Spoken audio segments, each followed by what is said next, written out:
एक बार पुनः हम लोग आ गए हैं अपने लेक्चर एंड टॉपिक को आगे बढ़ाने के लिए। तो जैसा कि आप सभी लोग जानते हैं, हम लोग पढ़ रहे हैं cell cycle and cell division. Hindi में बोले तो कोशिका चक्र एवं कोशिका विभाजन। और इसका हम क्या देखने जा रहे हैं, सेकेंड वीडियो। पहले वीडियो के अंदर हम लोगों ने बहुत सारी बातें कर ली थी। वो प्रमुख बातें क्या थी, तो उसमें हम लोगों ने एक्चुअल में माइटोसिस का पूरा चार्ट ही समझ लिया था कि आखिर माइटोसिस जैसा सेल डिवीजन कैसे होता है। ओके, मेनली सेल डिवीजन कितने प्रकार के होते हैं, एक एक करके पहले थोड़े बहुत क्वेश्चन स्टार्टिंग से देख लेते हैं ताकि हमारा क्विक रिवीजन हो जाए और फिर आराम से हम अपने टॉपिक पे आ जाए। तो सबसे पहले हम लोगों ने देखा था कि सेल डिवीजन होता ही क्यों है, ठीक है। और सेकेंड पार्ट में हमने समझा था कि सेल डिवीजन के टाइप कितने होते हैं। तो टाइप ऑफ सेल डिवीजन तो कितने थे हमारे पास, तीन थे। अमाइटोसिस, माइटोसिस एंड मियोसिस। ओके, हम लोगों ने किसको उठाया था, माइटोसिस को। माइटोसिस मतलब किस प्रकार का बंटवारा, मतलब सेल डिवीजन का, मतलब घर का बंटवारा है ना। तो वैसे ही हमने कौन सा उठाया था, माइटोसिस वाला बंटवारा। मतलब माइटोसिस में क्या होता है, किस तरीके से बंटवारा होता है कि जितना पहले था पेरेंट्स के पास उतना ही डॉटर्स के पास, या मैं बोल सकता हूँ उनके बच्चों के पास जाने वाला है ना। यानी इसमें जो कंटेंट है वो एज अ पेरेंट होगा, है ना। इसमें ज़्यादा छेड़छाड़ नहीं होता है। ओके, तो हम माइटोसिस वाला लिए थे। हिंदी में इसको बोलते हैं समसूत्री विभाजन। सीधा नाम में लिखा है समसूत्री विभाजन, है ना। अब देखिए इसके हिंदी वाले नाम को थोड़ा सा मैं ले देता हूँ। सम मतलब समान, सम माने समान। और ये जो सूत्री लिखा है ना, तो सूत्री का मतलब जानते हैं क्या था, क्रोमोसोम की बात कर रहा है। किसकी बात कर रहा है, क्रोमोसोम। यानी जितना पेरेंट के अंदर क्रोमोसोम है उतना ही उनके बच्चों के पास क्रोमोसोम जाएगा। मान लीजिए एक सेल है, इस सेल के पास कितने क्रोमोसोम है, 44। तो अगर ये डिवाइड कर रहा है तो इसके जो बच्चे बनेंगे इनके पास भी कितने क्रोमोसोम होंगे, 44। तो इसीलिए इसको क्या करना पड़ता है, पहले इस 44 को 88 में कन्वर्ट करना पड़ता है ताकि ये क्या कर पाए, बराबर बांट पाए। तो इस प्रकार के डिवीजन को हम क्या कहते हैं, माइटोसिस, है ना। अब मियोसिस में क्या होता है, आधा डिवाइड होता है, यानी पेरेंट्स के पास जितना है उसका आधा बच्चों के पास जाएगा, है ना। इसका एग्जांपल भी प्रॉपर लिया गया था कि एक बिस्तर है, एक चारपाई है, एक घर है ना। ऐसा समथिंग हम लोगों ने एग्जांपल भी लिया था।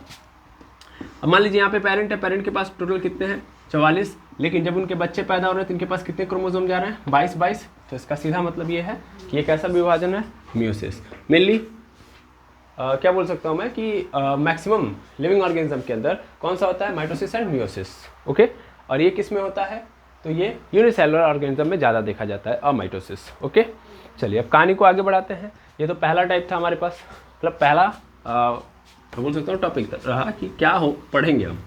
तो हम लोगों ने माइटोसिस उठाया था, माइटोसिस के फेजेस को समझा था, है ना। अब माइटोसिस जो देखा गया था वो कितने फेजेस में डिवाइडेड था, 2 फेजेस में।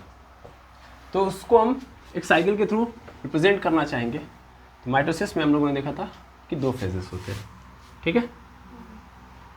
ठीक, एक फेज कौन सा होगा भैया, ये यहां से लेके यहां तक, ये पूरा का पूरा क्या होगा, इंटरफेस, है ना। इंटरफेस, ठीक। इंटरफेस डिवाइडेड होगा 3 पार्ट में, है ना। 3 पार्ट हो गए। सबसे पहला G1 फेज, ठीक है, यहां पे लिख देते हैं G1 फेज।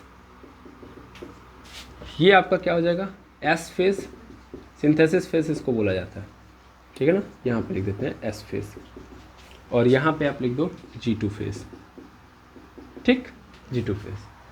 फिर यहाँ से लेके यहाँ तक का जो पार्ट है, यहाँ से यहाँ तक देख रहे हैं आप, है ना। ये पूरा का पूरा क्या है, ये पूरा का पूरा M फेज है। कैसा फेज है, M फेज। M फेज भी 2 पार्ट में डिवाइडेड होता है। M फेज भी कितने पार्ट में डिवाइडेड है, 2 पार्ट में, है ना। पहला पार्ट जो है इसका, उसको बोलते हैं कैरियोकाइनेसिस। यहाँ से लेके यहाँ तक ये ले लो, कैरियोकाइनेसिस,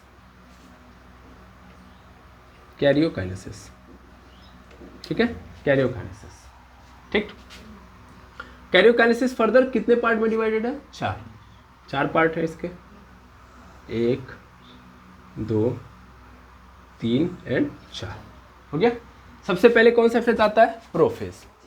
सबसे पहला प्रोफेज, उसके बाद क्या आता है, मेटाफेज, ठीक है, मेटाफेज। उसके बाद क्या आता है, एनाफेज, ओके, फिर आता है टेलोफेज,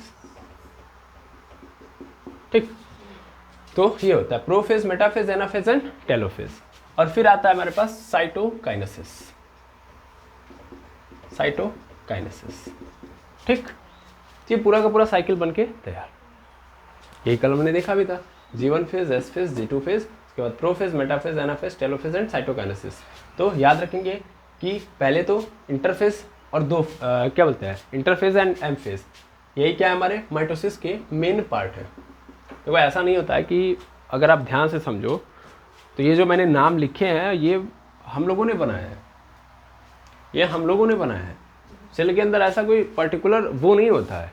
आप देखोगे तो मेनली सेल के अंदर होता क्या है, तो सेल ग्रो करता है एंड न्यूक्लियस डिवाइड कर लेता है, साइटोप्लाज्म डिवाइड कर लेता है, यही करता है, ग्रो करता है, डिवाइड हो जाता है, ग्रो करता है, डिवाइड हो जाता है। दैट मीन्स ये जो नाम है हमने दिए हैं ताकि हम समझ पाएँ और हम सिग्निफिकेंट इवेंट को देख के बता सकते हैं कि ये हुआ है। समझ में आ रहा? नहीं समझे सर? जैसे आप आगे देखोगे ना तो प्रोफेज किसको बोलोगे आप, तो प्रोफेज का मतलब ये होता है कि जब क्रोमोसोम का कंडेंसेशन स्टार्ट हो जाता है। पहले क्रोमोसोम्स क्या होता है, ऐसे जैसे धागे की तरह धागे होता है ना, मिलली जो धागा आप दिख रहे हो आपके घरों पे होगा, साड़ी वाड़ी सिलने के लिए यूज किया जाता है। तो मिलली वो जो धागा है अगर आप ऐसे छोड़ दो, बिखरा दो तो ऐसे बिखर जाता है ना धागा। तो वो धागा जैसे बिखरा होता है उसको हमको क्या करना होता है, सही तरीके से कंडेंस करना होता है ना, तभी जाके हम उसको तोड़ सकते हैं, है ना। तो कंडेंसेशन जब स्टार्ट होती है तब हम देख लेते हैं कि वो क्या है, प्रोफेज है। धीरे धीरे हमको दिखता है कि उसका क्या बोलते हैं, जो न्यूक्लियस के चारों ओर की जो लेयर है, क्योंकि क्रोमोसोम कहाँ पाया जाता है, न्यूक्लियस में पाया जाता है, तो क्या बोलते हैं, न्यूक्लियस इनवेलप बोल दो सीधा सीधा, या न्यूक्लियर मेम्ब्रेन, ठीक है ना, न्यूक्लियर मेम्ब्रेन बोल दो। इन न्यूक्लियस के चारों ओर एक झिल्ली लगी होती है, वो झिल्ली भी धीरे धीरे क्या होने लगती है, गायब। तो हम मान लेते हैं कि अब क्या है, प्रोफेज खत्म, अब हम किस में जा रहे हैं, मेटाफेज। मेटाफेज में क्या होने लगेगा, कंडेंसेशन कंप्लीट, है ना, कंडेंसेट हो जाएंगे अच्छे तरीके से। तो हम देखिए जब दिखा हमको कि कंडेंसेशन स्टार्ट हुआ, इसका मतलब प्रोफेज स्टार्ट हुआ, न्यूक्लियर इनवेलप जो है या न्यूक्लियर मेम्ब्रेन गायब हो गई, इसका मतलब प्रोफेज खत्म हो गया और कंडेंसेशन कंप्लीट हो गया, दैट मीन्स मेटाफेज स्टार्ट हो गया। तो ये हमने नाम दिया है, हम इवेंट देख रहे हैं, नाम दे रहे हैं, ओके। अब इस पर बहस करने से मतलब बहस करना मतलब टाइम वेस्ट करना होगा, है ना। फिलहाल के लिए हम ध्यान से समझते हैं कि अब हम बात कर रहे थे इंटरफेज की, शुरुआती दौर से हम चलते हैं। तो इंटरफेज में हमने देखा था कि सबसे ज़्यादा टाइम कहाँ लगता है, इंटरफेज में। इंटरफेज को एक्चुअल में क्या बोला जाता है, प्रिपरेशन फेज, है ना। इसमें सेल तैयार हो रहा होता है, इसमें सेल तैयार हो रहा होता है ना। इसमें सबसे ज़्यादा टाइम लगता है, 95% टाइम इंटरफेज में लगता है, ओके। अब ध्यान से समझेंगे तो ये रहा G1 फेज। G1 फेज में क्या हो रहा होता है, तो सबसे पहली चीज़ हमको सेल को डिवाइड करना है, ओके। तो सेल को अगर हमको डिवाइड करना है तो जैसा कि मैंने बोला इंटरफेज में तैयार करना है। तैयार का मतलब सबसे पहली चीज़ माइटोसिस करा रहे हो, माइटोसिस में चीज़ों को डबल करना होगा, तभी जाके आप बराबर बराबर बांट सकते हो। तो G1 फेज में क्या होता है कि सबसे ज़्यादा मतलब जितने भी सेल के अंदर ऑर्गेनल्स हैं, ठीक है ना, मोस्ट ऑर्गेनल क्या हो जाते हैं, डबल, है ना। अब यहाँ पे मैं पूरा लिखाऊंगा, मोस्ट ऑर्गेनल्स क्या हो जाएंगे, डबल। या 2 मिनट के लिए रुक जाओ, मोस्ट ऑर्गेनल के बाद में। सबसे इंपॉर्टेंट चीज, सेल को क्या चाहिए, सेल क्या करना चाह रहा है, सेल चाह रहा है अपने आप को डिवाइड करना, नए नए कंटेंट बनाना। मतलब एक ऑर्गेनल है तो उस ऑर्गेनल्स को बड़ा बना देना ताकि उसके हम कितने पार्ट कर सकें, 2 पार्ट। अब आप खुद बताओ कि वो क्या चाह रहा है, वो सेल के ऑर्गेनल्स को ग्रो कराना चाह रहा है। अगर मैं आपसे बात करूं, आपकी बॉडी के अंदर कोई पार्ट है, जैसे बहुत लोगों को देख रहेंगे जैसे मसल्स ग्रो करा रहे हैं, है ना, समझ में आ रहा है, बॉडी को ग्रो करा रहे हैं, तो उसके लिए उनको किस चीज़ की ज़रूरत पड़ती है, प्रोटीन की पड़ती है ना, प्रोटीन की ज़रूरत पड़ती है ना। आप कुछ ना कुछ खाना लेते हो या मतलब सप्लीमेंट लेते हो जिससे आपको आपकी बॉडी ग्रो करती है, तो दैट मीन्स क्या होता है, मेनली प्रोटीन ही तो होता है। देखते हैं बहुत सारे लोग जिम करते हैं तो प्रोटीन लेते हैं, है ना। तो उसका मतलब समझ पा रहे हैं, यानी अगर आपकी बॉडी ग्रो करना चाहती है तो प्रोटीन चाहिए। वैसे सेल के ऑर्गेनल्स भी अगर ग्रो करना चाह रहे हैं तो उनको क्या चाहिए, प्रोटीन चाहिए। वो प्रोटीन बनाएगा कौन, तो सबसे पहले जरूरी है ना कि ये क्या करे, प्रोटीन बनाए। अगर ये प्रोटीन बनाएगा तभी तो आगे काम कर सकता है। और सेल के मैक्सिमम ऑर्गेनल्स, पूरा का पूरा सेल ही बोल दो, वो किससे बना हुआ है, प्रोटीन से बना हुआ है। तो प्रोटीन बहुत बड़ा इंपॉर्टेंट रोल निभाता है सेल के डेवलपमेंट में, ठीक है ना, और सेल के ग्रोथ में। तो सबसे पहली चीज हमको क्या चाहिए, प्रोटीन। वो प्रोटीन बनाएगा कैसे, तो आरएनए बनाता है protein, okay, ribonucleic acid. And RNA बनेगा तो सबसे पहले किसकी जरूरत पड़ेगी? आरएनए। आरएनए बनाएगा एमिनो एसिड। क्या बनाएगा? Amino acid. तो आरएनए बनेगा और आरएनए से क्या बन जाएगा? Amino acid. और एमिनो एसिड बना तो जाहिर सी बात है क्या बन जाएगा? प्रोटीन। खेल खत्म। अब 3 बन गए, आरएनए, आरएनए से एमिनो एसिड और एमिनो एसिड से प्रोटीन। अब जब प्रोटीन बन गया तो जो सेल ऑर्गेनल्स थे, अरे भाई हमारे लिए ऑर्गन होते हैं, वैसे ही सेल के अंदर ऑर्गेनल्स होते हैं। जैसे हमारा हाथ पैर, वैसे उनके लिए भी माइटोकॉन्ड्रिया हो गया, एंडोप्लाज्मिक रेटिकुलम हो गया, ऐसे समझ लीजिए। ठीक है, तो अब मोस्ट ऑर्गेनल्स क्या होने लगेंगे? डेवलप होने लगेंगे। दैट मीन्स डबल होंगे। Most organelle double. ओके, बोलिए समझ में आया? बिल्कुल सर। अब इसको हिंदी में लिखने से कोई फायदा नहीं है, ठीक है ना भाई। मैं ये लिख सकता हूँ, ऑर्गेनल्स को बोलूँगा कोशिकांग। इससे ज़्यादा तो कुछ इसमें अलग नहीं है। आरएनए को आरएनए ही बोलेंगे हिंदी में भी। अमीनो एसिड मतलब एमिनो एसिड ही होता है, मतलब अमीनो अम्ल बोल देंगे, बस इतना ही करेंगे। प्रोटीन तो दुनिया जानती है, प्रोटीन हिंदी और इंग्लिश दोनों में एक ही होता है ना। बाकी यही मोस्ट ऑर्गेनल डबल यानी कोशिकांग जो हो जाएंगे वो क्या हो जाएंगे? दोहरे हो जाएंगे, ठीक है ना। तो जीवन फेज में इतना ही होता है। इसके अलावा जैसा कि आप सबको पता है कि सेल की एनर्जी क्या, प्रोटीन तो सिर्फ बनाने के लिए आया था ना, लेकिन सेल को एनर्जी कहाँ से मिलती है? भाई काम करेगा ना, ये सब डबल वगैरह करा रहा है तो प्रोटीन तो मिल गया कि ठीक है, उससे बनाना है हमको उन ऑर्गेनल्स को, लेकिन एनर्जी चाहिए ना काम करने के लिए। तो किसकी जरूरत होती है सेल को? एटीपी की। तो यहाँ पे एटीपी का सिंथेसिस होता है समझ में? एटीपी का भी सिंथेसिस होता है जीवन फेज में। तो कितने काम हो गए? पहला आरएनए, दूसरा एमिनो एसिड, तीसरा प्रोटीन, चौथा मोस्ट ऑर्गेनल डबल हो गए। ये सब काम कराने के लिए किसकी जरूरत है? एटीपी की। तो एटीपी का सिंथेसिस हो गया। Okay okay. अब जीवन फेज से कहाँ पहुँचता है ये? एस फेज में। एस फेज में जब पहुँचता है तो यहाँ पे क्या होता है? एस फेज में जैसा कि मेन काम था इसका सिंथेसिस कराना। सिंथेसिस किसका? तो सर डीएनए के अंदर जो कंटेंट है, यानी जो क्रोमोसोम है ना। तो एक्चुअल में क्या होता है सिंथेसिस फेज में? तो सबसे पहली चीज कि भैया कंटेंट जो है, कंटेंट मतलब जब मैं कंटेंट बोलूंगा, पिछली क्लास में समझाया था, कंटेंट का मतलब क्या होता है? क्रोमोसोम्स, ठीक है ना। तो कंटेंट क्या हो जाता है? डबल। कंटेंट क्या हो गया? डबल। कंटेंट डबल होने का मतलब फिर से समझ लो, ये रहा क्रोमोसोम, क्रोमोसोम के अंदर क्या होता है? डीएनए। ऐसे समझ लो क्या होता है? डीएनए। ओके ये डीएनए मैंने पहले बताया था कि हमारे बॉडी के अंदर कैसा क्या होता है? क्रोमोसोम होता है डिप्लॉयड, और इसके अंदर जो डीएनए होता है वो कैसा होता है? 2C, यानी डबल कंटेंट होता है ना। लेकिन ये 2C से क्या बन जाता है? 4C। लेकिन ये अभी भी क्या रहेगा? 2N ही रहेगा, यानी डिप्लॉयड ही रहेगा, है ना। डिप्लॉयड मतलब जोड़े में पाया जाता है क्रोमोसोम, ऐसे समझ लो। किस में पाया जाता है? जोड़े में, पेयर में एग्जिस्ट करता है हमारे बॉडी के अंदर, इसलिए मैं बोल रहा हूँ कि क्या है? डिप्लॉयड है। ओके, आई होप समझ में आ गया होगा। आपको पता है ना कि आपने कभी पढ़ा होगा XY XX ऐसे समझते हैं ना, ये मतलब क्या होता है?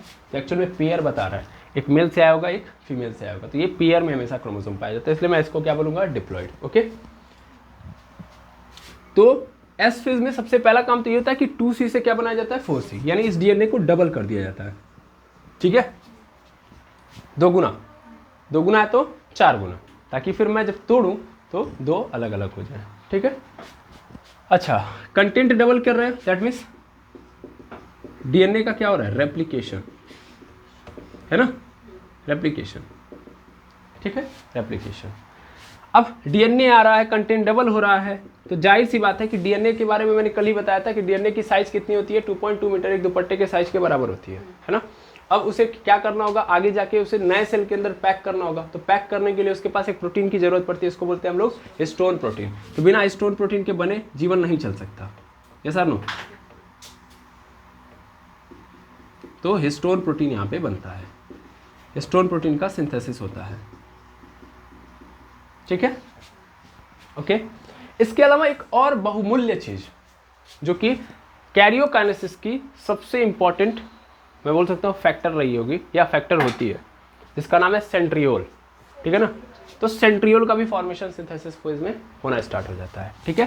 तो 4th नंबर पे डालेंगे सेंट्रियोल का फॉर्मेशन, ठीक है ना। सेंट्रियोल का फॉर्मेशन, अभी आप समझोगे सेंट्रियोल क्या करता है, ठीक है ना। तो सेंट्रियोल का फॉर्मेशन, तो सेंट्रियोल का फॉर्मेशन या सीधे से लिख दो ना, सेंट्रियोल का डुप्लीकेशन, ठीक है ना, डुप्लीकेशन, डुप्लीकेट कर दिया। ओके, तो पहले क्या बना? पहले बताओ, प्रोटीन बना, उस प्रोटीन से बहुत सारे ऑर्गेनल डबल हो गए, उसके बाद फिर क्या किया गया, उसके बाद ATP बना लिया गया ताकि आगे काम किया जाए। हो गया। अब अगली केस में आता है सिंथेसिस। तो सिंथेसिस मतलब मेन काम इसमें क्या होता है कि सिंथेसिस करना DNA का। इसमें DNA क्या होगा, डुप्लीकेट होगा, अच्छा सॉरी रेप्लिकेशन, फोटोकॉपी बोलते हैं इसको। लेकिन यहाँ पे देखो जैसा भी होगा DNA वो कैसा होगा, तो वो एज इट इज होगा।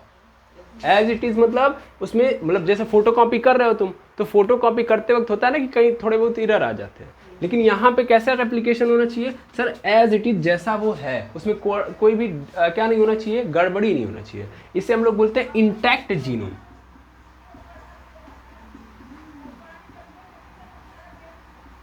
इंटैक्ट जीनोम, ठीक है ना। तो इसको क्या बोलते हैं हम लोग, intact genome. Okay, intact genome का मतलब DNA का जो रेप्लिकेशन हुआ है एज इट इज पेरेंट्स हुआ था। ओके, अब एक चीज मैं बता देता हूँ अगले फेज के लिए, G2 फेज के लिए। अब सब कुछ तो हो चुका है, मैंने पहले ही बोल दिया था कि मैक्सिमम जो ऑर्गेनल्स है वो क्या हो चुके हैं, डबल हो चुके हैं। लेकिन अभी भी कुछ लोग बचे हुए थे। अब वो क्यों बचे हुए थे इसका कारण समझिएगा। इसमें बचा था एक माइटोकॉन्ड्रिया, दूसरा था क्लोरोप्लास्ट। फिलहाल के लिए अभी दो नाम याद रखिए, माइटोकॉन्ड्रिया और क्लोरोप्लास्ट। माइटोकॉन्ड्रिया और क्लोरोप्लास्ट ऐसे लोग होते हैं जिनके अंदर भी DNA पाया जाता है, ठीक है ना। ऐसे लोग होते हैं, यानी ऐसे ऑर्गेनल्स है सेल के जिनके अंदर क्या पाया जाता है, DNA पाया जाता है। तो DNA का रेप्लिकेशन कहाँ हुआ है, यहाँ पे। आई बात समझ में। इसीलिए इनको यहाँ पे डबल नहीं किया गया, क्योंकि DNA यहाँ पे था नहीं मेरे पास डबल। आई बात समझ में, मेरी बात ध्यान से समझिएगा। सभी ऑर्गेनल्स ER भी है, ठीक है। मैं इसीलिए पहले बोला कि पहले दो नाम याद करिए। मुझे पता है कि इंडोप्लाज्मिक रेटिकुलम भी है, बट मैं पहले याद कराना चाहता हूँ कि वो दो क्यों आते हैं, ताकि आप कनेक्ट कर पाओ। ओके, कनेक्ट करना जरूरी है। इंडोप्लाज्मिक रेटिकुलम मैं डालूंगा, मैं जानता हूँ कि इंडोप्लाज्मिक रेटिकुलम में नहीं पाया जाता है DNA, आई बात समझ में, लेकिन फिर भी वो यहीं पे आके डबल होगा। तो उसका कारण क्या है वो अलग से मैं बता देता हूँ। पहले आप ध्यान देंगे, माइटोकॉन्ड्रिया और क्लोरोप्लास्ट ये किस फेज में आके डबल होते हैं, माइटोकॉन्ड्रिया एंड क्लोरोप्लास्ट का डुप्लीकेशन यहीं पे होता है। क्यों ऐसा होता है सर, तो कारण क्या है कि DNA इनके अंदर भी पाया जाता है, इसलिए पहले यहाँ पे DNA का सिंथेसिस हुआ तब जाके इनका डुप्लीकेशन हुआ, मतलब यहाँ पे तब ये डबल हुए। यहाँ पे क्यों नहीं हुआ, क्योंकि यहाँ पे DNA नहीं था हमारे पास डबल वाला। अब आ रहा समझ में, इसीलिए ऐसा हुआ कि ये G2 में आके हुए हैं। तो पहले यहाँ पे हो गया सिंथेसिस DNA का, अब यहाँ पे डबल हुए। ओके, थर्ड पॉइंट जो है हमारा वो है इंडोप्लाज्मिक रेटिकुलम। तो एक्चुअल में इंडोप्लाज्मिक रेटिकुलम ऐसा क्यों होता है, तो एक्चुअल का कारण यही है कि इंडोप्लाज्मिक रेटिकुलम निकलता है अंदर से, न्यूक्लियस के अंदर से। अब न्यूक्लियस के अंदर क्या है, DNA। तो पहले DNA की सिंथेसिस होगी, न्यूक्लियस के अंदर की सिंथेसिस होगी, तब न जाके इंडोप्लाज्मिक रेटिकुलम का सिंथेसिस हो पाएगा। इसीलिए उसे S फेज में नहीं कराया गया, मतलब G1 फेज में नहीं हो पाया उसका, बिकॉज न्यूक्लियस हमारा सिंथेसाइज नहीं था। तो फिलहाल के लिए ऐसे समझ लो, आई बात समझ में, कि न्यूक्लियस हमारा उस लेवल पे नहीं था कि वो क्या कर पाए, वो इंडोप्लाज्मिक रेटिकुलम को डबल कर पाए। लेकिन एस फेज में न्यूक्लियस उस काबिल हो गया कि अब उसके पास क्षमता आ चुकी है कि वो डबल करा सकता है। इसलिए इंडोप्लाज्मिक रेटिकुलम भी क्या होता है, G2 फेज में आके डबल होता है। क्यों पहले में नहीं हो, समझ में आ रहा ना, ये दो बातें क्लियर होनी चाहिए। अब इसके अलावा भी बहुत सारी चीजें फिर बनेंगी। जैसे G1 फेज में प्रोटीन बना दिया गया था, क्यों बनाया गया था, ताकि सेल ऑर्गेनल्स को डबल किया जा सके। बड़े ध्यान से समझिएगा। इसके अलावा ये तो बाकी लोग तो प्रोटीन को बनाने के लिए आए थे, RNA एमिनो एसिड, तब जाके प्रोटीन आया था, ठीक है। इसके अलावा ATP का सिंथेसिस हुआ ताकि आगे का काम किया जा सके। सेम कहानी फिर करनी पड़ेगी, रीजन ये कि अब आगे भी तो काम कराना है, तो आगे प्रोटीन की जरूरत पड़ेगी नहीं पड़ेगी। ऑर्गेनल्स डबल कर लिया तो खेल खत्म क्या, अभी इतने सारे फेजेस हैं, बहुत सारा काम है कि नहीं है, तो यहाँ पे फिर से हमको प्रोटीन की जरूरत पड़ेगी। तो यानी फिर G2 में फिर आके क्या होगा, प्रोटीन का सिंथेसिस होगा। आई बात समझ में, RNA फिर आएगा, एमिनो एसिड फिर आएगा, और ATP का सिंथेसिस फिर होगा। आई बात समझ में। तो G1 वाला एज इट इज है, समझ में आ रहा है। G1 वाला ही G2 में आया है, बट मोस्ट ऑर्गेनल्स की जगह पे यहाँ पे मात्र 3 ऑर्गेनल आपको देखने को मिलेंगे, mitochondria, chloroplast and endoplasmic reticulum, और बाकी G1 वाली कहानी यहाँ पे रहेगी। इसके साथ एक और प्रोटीन बनेगा इधर, जो आपने सेंट्रियोल यहाँ पे देखा होगा कि यहाँ पे हिस्टोन प्रोटीन बना है। हिस्टोन प्रोटीन क्यों बना था, ताकि वो DNA को क्या कर सके, पैक कर सके। इसके साथ साथ आपने देखा था कि सेंट्रियोल का डुप्लीकेशन हो रहा है, आई बात समझ में। तो वैसे ही सेंट्रियोल का बना हिस्टोन प्रोटीन, ये प्रोटीन आपको समझ में आ रहा है क्यों बना था, और यहाँ पे सेंट्रियोल का डुप्लीकेशन हो गया। अब सेंट्रियोल से हमको क्या निकालना है, भाई सेंट्रियोल हम क्यों बना रहे हैं, आगे जाके आप समझेंगे कि हम क्रोमोसोम्स को अलग कर पाएं, है ना। तो उसको अलग करने के लिए हमको एक धागे की जरूरत पड़ेगी, जिसे हम बोलते हैं स्पिंडल फाइबर। उसे बनाने के लिए भी हमको प्रोटीन की जरूरत पड़ती है, उस प्रोटीन को बोलते हैं ट्यूबुलिन, ठीक है ना। तो यहाँ पे एक स्पेशल प्रोटीन बनता है जिसका नाम है ट्यूबुलिन प्रोटीन, है ना। ये स्पेशली इसलिए बना क्योंकि यहाँ पे सेंट्रियोल बना। इसको क्यों यहाँ पे नहीं बनाया, क्योंकि सेंट्रियोल नहीं बना, क्योंकि सेंट्रियोल से ही निकालना है इसको। तो पहले सेंट्रियोल तो डेवलप हो जाए तब तो ट्यूबुलिन की जरूरत पड़ेगी। सेंट्रियोल में नहीं बना रहेगा तो ट्यूबुलिन में हम पहले बना क्या करेंगे। अब आ रहा समझ में। तो एवरीथिंग इज कनेक्टेड, अगर आपको याद हो जाए तो अच्छी बात है। तो इंटरफेज में तीनों में क्या क्या हो रहा है क्लियर हो गया।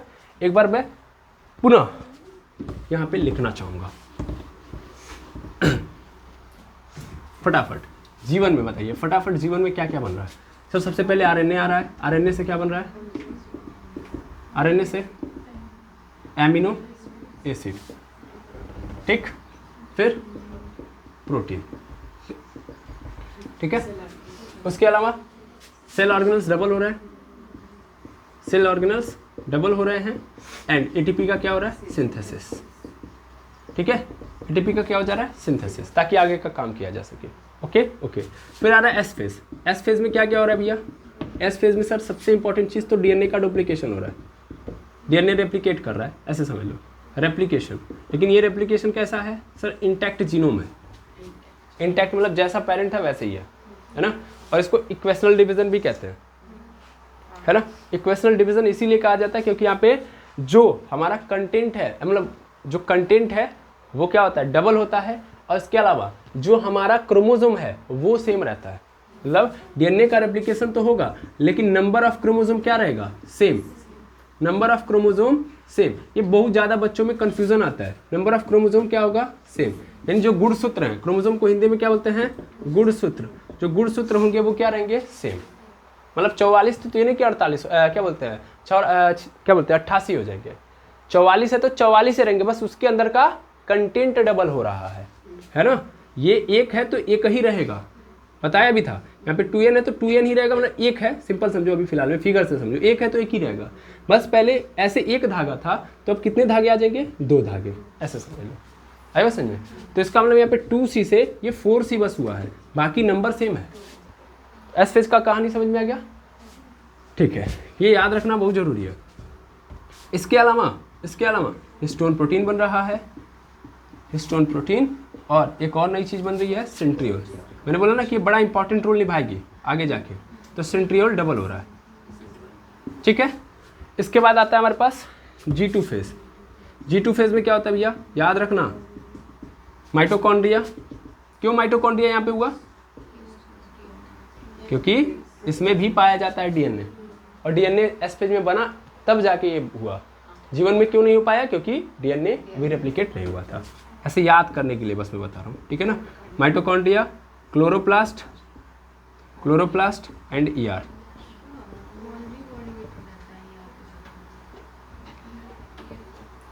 देखो यार, ईआर से कनेक्टेड होता है गोल्जी बॉडी। ईआर जब आएगा तभी गोल्जी बॉडी आएगी, तो अब इसको आप खुद कनेक्ट कर सकते हो, ठीक है ना। गोल्जी बॉडी का काम क्या है, ईआर का काम क्या है, प्रोटीन बनाना।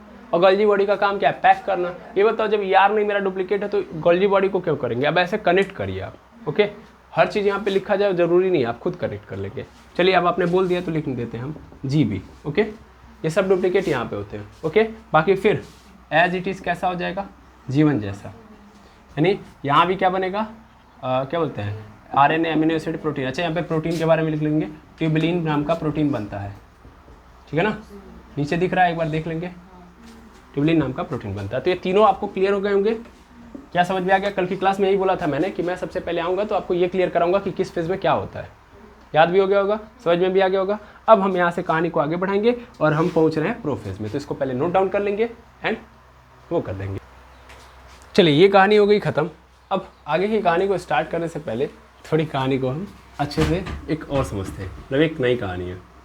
नई कहानी मतलब जैसे देखो, क्रोमोसोम कुछ इस तरीके से मिलेगा आपको।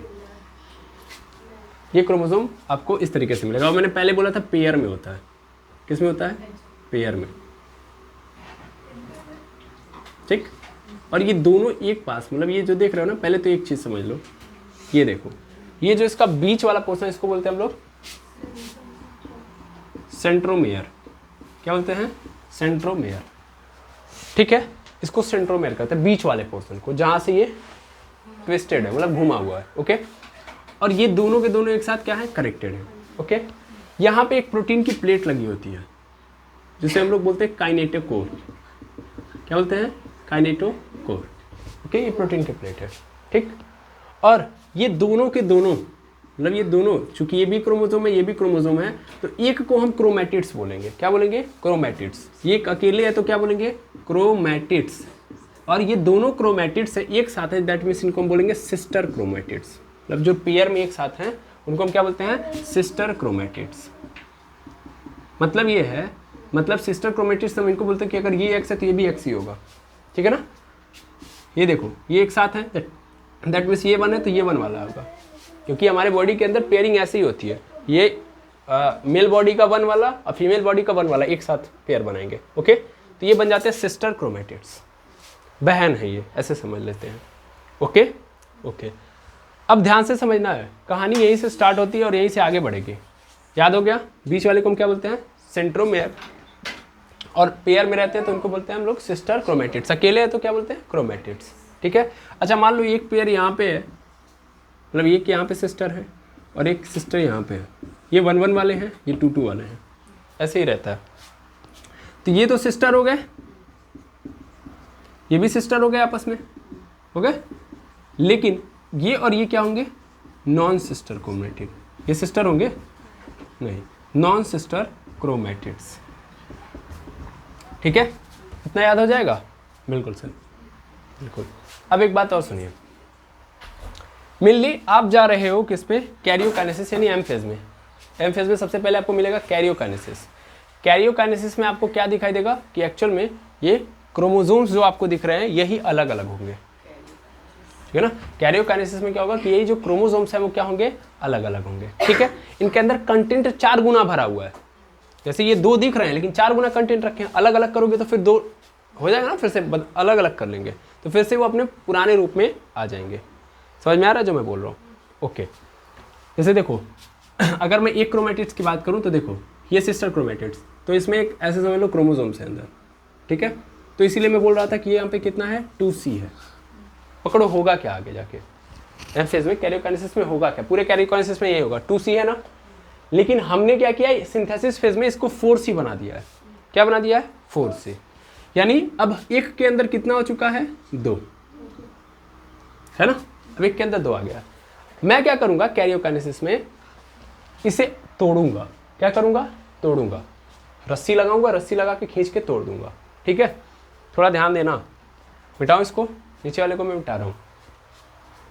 अब देखो मैं इसे रस्सी लगा के जब तोड़ूंगा तो ये टूटा, तो एक ऊपर गया एक नीचे गया, गया, ध्यान देना।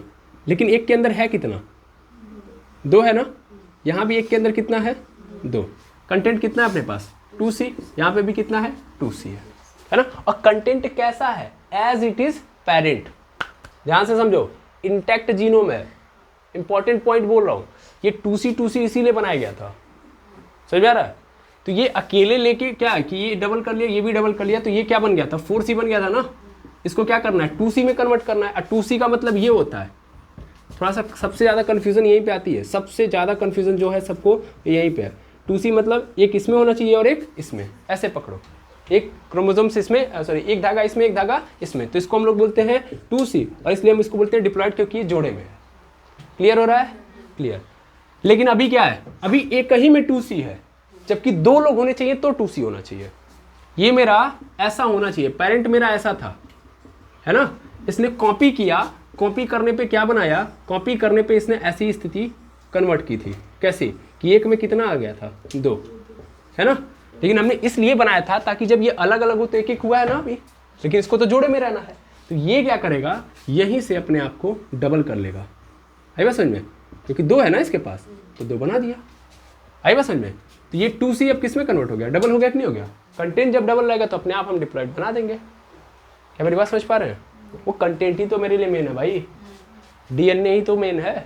ये तो बस आपको स्ट्रक्चर दिखाई दे रहा है ना, it is only A structure. ये जो दिख रहा है आपको सिस्टर क्रोमैटिड्स फलाना ढिमकाना, इसमें क्या हो रहा है? इसमें एक्चुअल में क्या है? अंदर जो कंटेंट है DNA वही क्रोमोसोम है। समझ पा रहे हैं कि नहीं समझ पा रहे हैं? हमारे लिए मेन कौन है? DNA। एक बार फिर से मैं चाहूँगा इसको समझाना। बहुत ज़्यादा कन्फ्यूजन होता है पूरे में एम फेज में। मैक्सिमम लोग क्या होंगे ना कि कन्फ्यूजन रह जाएंगे, कि फिर सोचेंगे कि 2 था। समझ में आ रहा है? तो 2 से 1 1 हो गया सर, जबकि आप बोल रहे थे कि डिप्लॉयड होना चाहिए तो ये अकेले हो जाना चाहिए था ना, नहीं समझे।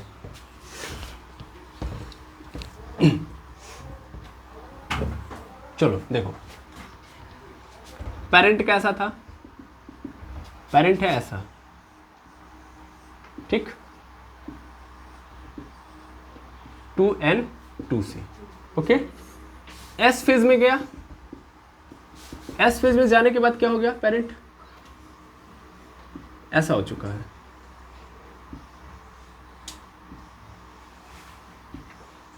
यानी 2n तो है लेकिन कंटेंट क्या हो चुका है 4c, इसके पास भी 2c, इसके पास भी 2c। हमें पेरेंट जैसा बनाना है ना, 2n 2c, यानी कंटेंट कितना रहना चाहिए, 2 गुना, 2 लोगों में कंटेंट 2 गुना होना चाहिए। मैंने क्या कर दिया, अलग अलग, अलग अलग किया। अलग अलग कैसे, जब कैरियोकाइनेसिस होगा तो आफ्टर कैरियोकाइनेसिस, इंपॉर्टेंट पॉइंट है, ध्यान देंगे, कैरियोकाइनेसिस जब होगा तो इस केस में ये अलग, ये अलग, ओके, देखना ध्यान से, ये अलग हो गया ये। लेकिन अभी आपको कैसा दिख रहा है सर, अकेला हो गया है, यानी डिप्लॉयड हो गया, ये 2n नहीं है, अब ये क्या है, n हो गया है, यानी हैप्लॉयड हो गया है। पहले डिप्लॉयड था, अब क्या हो गया, अकेले हो गया ना, ये भी n हो गया है, अकेले अकेले हो गया। लेकिन इसके अंदर कंटेंट कैसा है 2c, यहाँ भी कंटेंट कैसा है 2c। तो फिलहाल में याद रखेंगे कि ये अकेले हो ही नहीं सकता, समझ आ रहा ना, कंटेंट इसके पास डबल है, तो फटाक से क्या होगा, जो ही अलग अलग होगा तो ही ये क्या करेगा, तुरंत एक और यहाँ पे पैदा हो जाएगा, आई बात समझे, और वो जो कंटेंट था अब इसमें आ जाएगा, दैट मीन्स ये क्या होगा 2n। यानी जब भी डिप्लॉयड सेल है तो ऑलवेज डिप्लॉयड ही रहेगा, क्योंकि आप माइटोसिस करा रहे हैं, यहाँ पे कुछ अलग तो किया नहीं गया, केवल अलग किया गया, तो डिप्लॉयड है तो ऑलवेज डिप्लॉयड रहेगा, ठीक है ना। तो इसलिए आपको कंफ्यूज नहीं होना, यहाँ पे भी क्या होगा, यहाँ पे जो ही अलग होगा तो ही आपको ऐसा दिखने लगेगा, ठीक है ना। वो जो धागा था, जो 2 इसमें अकेले में था, वो इसमें आ जाएगा, अरे बात समझे। तो अगेन देखिए कितने बन गए, 2 बन गए कि नहीं बन गया। अब देखिए पहले एक ही था, एस फेज में गया, कंटेंट डबल किया, कैरियोकाइनेसिस के बाद फिर हमारे पास कितने हो गए, 2, अरे बात समझ में। तो एक क्रोमोसोम कितने में बदल गया, 2 में बदल गया कि नहीं बदल गया, 2 में बदल गया। ऐसे 22 तो कितने में बदलेंगे, 44 में, ऐसे 22 करेंगे। 23 तो कितने में बदलेंगे, 46 में, 46 से कितने में जाएंगे, 92 में, है ना। बस यही होता है कैरियोकाइनेसिस में, समझ में आ रहा है ना, कैरियोकाइनेसिस में क्या होने वाला है। यस आर नो, ये स्ट्रक्चर पे मत जाइए, अंदर के कंटेंट पे काम करिए आप। बोले सबको समझ में आ गया कैरियोकाइनेसिस में क्या होने वाला। अब चलिए बारी बारी हम प्रोफेज, एनाफेज, टेलोफेज को समझते हैं, ठीक। चलिए एक और इम्पॉर्टेंट चीज़ बता देते हैं, तब हम आते हैं उस पर। वो इम्पॉर्टेंट चीज़ है क्या, तो देखिए एक्चुअल में क्या होगा, जैसे मैंने यहाँ तक बात की थी, यहाँ तक आप समझ चुके हैं, इसलिए मैं सोच रहा हूँ पहले इसको बता दूँ, ठीक है। देखिएगा ऐसा कुछ होता है कहानी, इसको थोड़ा हटा देता हूँ। ये आपका क्या है, सेंट्रोमेयर, बीच से जुड़े होते हैं, ठीक है। और ये यहाँ पे एक प्लेट होती है जिसको हम नाम देते हैं काइनेटोकोर, ठीक है, काइनेटोकोर। होता क्या है कि आप जानते हो ना, आप किसको बनाए थे कुछ देर पहले ही, आप सिंथेसिस फेज में ही जब डीएनए का रेप्लिकेशन करवा रहे थे तो एक और चीज़ का आप डुप्लीकेशन करवाए थे, जिसका नाम था सेंट्रियोल। ये सेंट्रियोल क्या होता है कि पोल पे आता है, जैसे मान लो एक सेल है ना, तो इस सेल के पोल पे, इस पोल पे और इस पोल पे, ठीक है ना, मतलब एकदम किनारे किनारे आ जाता है, ओके। या सीधा समझ सकते हो कि ये काइनेटोकोर के सामने सामने आ जाता है, इसी को हम लोग बोलते हैं सेंट्रियोल, मतलब पोल बोलते हैं, सिंपल समझो।